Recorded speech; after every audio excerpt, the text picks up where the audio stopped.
La gestuelle est millimétrée. Du bout des doigts, avec minutie, ces femmes habillent ces poupées peu ordinaires. Des poupées africaines plongées dans des tenues d'ici, des tenues traditionnelles.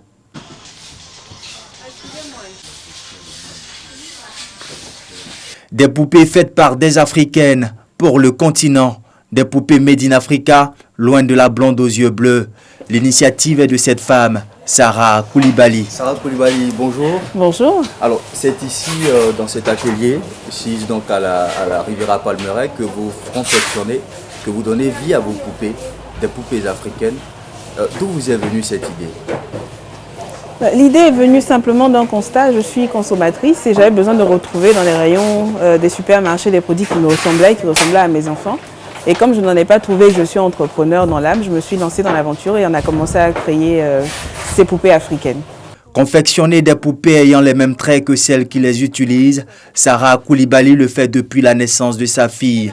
Des poupées au teint sombre, aux cheveux crépus, pour donner un bout de la Côte d'Ivoire, de sa culture, ses richesses au monde. Commencer très tôt également à raconter l'Afrique à des personnes qui sont d'une autre culture, pour qu'ils puissent avoir de nous autre chose que les clichés qu'on entend. À la tâche, dans cet atelier 6 à la Riviera Palmeraie, à Cocody, ces jeunes filles donnent vie à leur façon, par leur travail quotidien, à la culture africaine. Elles le font avec fierté, surtout pour satisfaire la forte demande à l'occasion de la fête de la Noël. C'est pour nous un plaisir de travailler avec Madame Sarah Koulibaly parce que déjà voir notre culture africaine valorisée à travers le monde, c'est déjà un bon pas. On espère qu'à l'avenir, ces poupées-là feront parler d'elles partout et ce projet sera un grand succès dans le monde entier. Sarah Koulibaly a une clientèle diversifiée, allant des grandes surfaces aux particuliers, en passant par des revendeurs. Et pour les fidéliser, la jeune entrepreneur propose des prix compétitifs allant de 2 000 à 25 000 francs CFA. Durant ce mois de décembre, le mois de la fête de la Noël, son atelier ne désemplit pas. Vous avez fait tous les cartons, non? Les cartons de l'expédition. Ça va, vous n'êtes pas trop fatigué? Ça va? D'accord. On sait que le trésor de la Côte d'Ivoire, c'est le cacao. Et donc, on comprend bien ces activités cycliques avec un moment qui est le moment de la récolte.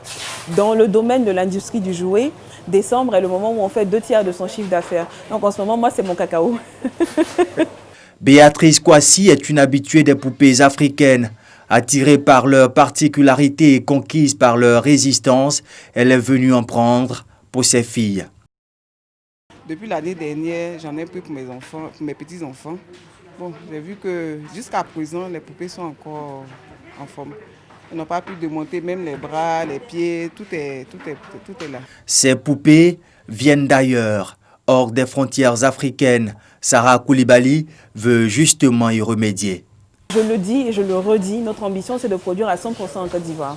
C'est pour ça qu'on a tenu, on aurait pu ne pas le faire, à finir les étapes de conception ici à Abidjan pour commencer à avoir une équipe qui est formée. Parce que mine de rien aujourd'hui, sortir une usine au-delà des machines, il y a les équipes qu'il faut former parce qu'on sera la première à le faire en Afrique. Et on travaille à ça. Il faut préparer les équipes, qu'elles soient habituées à travailler dans des conditions qui sont inhabituelles et qu'elles puissent délivrer ce qu'on voudrait. À côté de ça, commercialement, on doit atteindre un certain volume qui pourra permettre à l'usine d'être rentable. En attendant la construction de cette usine de transformation sur la terre ivoirienne, Sarah Koulibaly et ses équipes font le bonheur des tout-petits en cette période de la Noël.